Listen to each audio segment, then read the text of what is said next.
Ancient time से everybody knows राजा महाराजा होते थे, पन्ना पहन रहे हैं, हीरा पहन रहे हैं, आज भी पहनते हैं सब। So many more things. उनका क्या प्रोसीजर होता है, उनके क्या बेनिफिट्स होते हैं, क्या वो सच कहा जाता है कि नीलम किसी ने पहना वो यहाँ से वहाँ पहुँच गया, या किसी ने कोई क्रिस्टल्स पहने तो उनका इतना डिफरेंस आया कि जो बच्चे सो नहीं रहे, परेशान हो रहे हैं, या किसी की लाइफ में बहुत प्रॉब्लम्स आ रही है तो सॉर्ट आउट होते हैं। क्रिस्टल्स रॉयल फैमिली क्या उससे भी पहले से चले आ रहे हैं। जो हमारे एंशिएंट सिविलाइजेशंस हैं, आप देखोगे मेसोपोटामिया है, इंडस वैली है, ग्रीक पीपल हैं, रोमन्स हैं, मायंस हैं, मैक्सिकन्स हैं, माओरीज हैं, पता नहीं कहाँ से कब से चला आ रहा है। एंड दे ऑल, ये चीज़ इन सब में कॉमन है, they all use crystals even to this date. अभी भी जो ट्राइब्स हैं जो आइसोलेशन में रहना पसंद करते हैं, they also use crystal, they are so powerful, वो भी यूज करते हैं इसको। इनका यूज कैसे करना चाहिए और ये कितने इम्पोर्टेंस रखते हैं लाइफ में? देखो, ये हर चीज़ में काम आते हैं, एवरी वॉक ऑफ लाइफ। अगर मैं कहूँ कि ये लोग जैसे मेडिसिन में भी यूज़ करते हैं, कॉस्मेटिक्स में भी यूज़ करते हैं, रोज़ के तालिस्मान, जैसे हम लोग, आप लोग अगर ज्वेलरी डालते हैं ना, ये लोग रोज़ के उसके ताबीज़ या उसके पेंडेंट्स या उसके एमुलेट्स डालते हैं। This is their jewellery actually. Okay. And it is jewellery with a purpose, not just jewellery. वो कई बारी जिसको, if you are low in confidence तो वो उस हिसाब से डालेंगे, if you have body pains वो उस हिसाब से डालेंगे। They help in all these things. Chinese tradition में भी क्रिस्टल और स्टोन्स का use ancient rituals and preservation practice में होता था, तो क्या ये सिर्फ एक बिलीफ है? नहीं, ये बिलीफ नहीं है। हमारे पास आज भी बहुत प्रूफ्स हैं एक्सकेवेशन साइट से, जहाँ से आपने पिरामिड्स के बारे में सुना होगा, हम इजिप्ट की बात करें तो वहाँ पे वो जो ममीज को प्रिजर्व करते हैं, जो एक्सकवेशंस हुई हैं आज की डेट तक, उनमें से जो उन्होंने ममीज के केसेस और वो सब कुछ निकाले हैं, उनके साथ क्रिस्टल्स भी रखे हुए मिले हैं and intact as it is, कोई खराब नहीं हुए इतने ईयर्स से।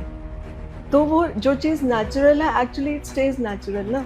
और वो उनके जो ताबूत बोलो, आप जो भी बोलो, ममीज बोलो, उन सब ने उनके साथ वो निकले हैं। तो we have proofs, we have scientific proofs कि ये लोग यूज़ करते थे। तो जैसे हम अपनी थॉट डालते हैं कि ये हम क्रिस्टल पहन रहे हैं, इस क्रिस्टल से ये होगा, दैट मीन्स वो थॉट वर्क करता है। हाँ, क्योंकि दे आर लाइव एक्चुअली। आप जान के सच में हैरान हो गए, ये लाइव है, जैसे हम में लाइफ है, इनमें लाइफ है। Oh my God. And they are living since thousands and thousands and thousands of years inside Mother Earth. तो शीतल जी, हम क्रिस्टल्स हजारों सालों से हीलिंग, एनर्जी बैलेंस को गुड फॉर्च्यून के लिए यूज करते हैं। क्या हर क्रिस्टल की अपनी यूनिक फ्रीक्वेंसी होती है?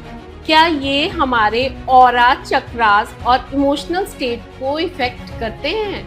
बिल्कुल करते हैं। ओके। चक्र जो हमारे, वैसे तो बहुत सारे चक्र होते हैं हमारी बॉडी में, ऊपर भी नीचे भी, बॉडी के एक्सटेंशन में भी, मगर जो बेसिक 7 चक्र होते हैं, जिनकी हम नॉर्मल एक बात करते हैं, बेसिक 7 चक्र, आप अगर उनकी अलाइनमेंट, ट्यूनिंग, कुछ साइंस होते हैं, हमें पता चल जाता है कौन सा चक्र किसका डिस्टर्ब्ड है जी। तो if you read those science we understand कि कहाँ पे हीलिंग चाहिए। बेसिकली हर चक्र के लिए अलग क्रिस्टल है, so many of them, but हाँ, कौन सा कहाँ कब यूज करना है, दैट अगेन डिपेंड्स आपकी जजमेंट पे।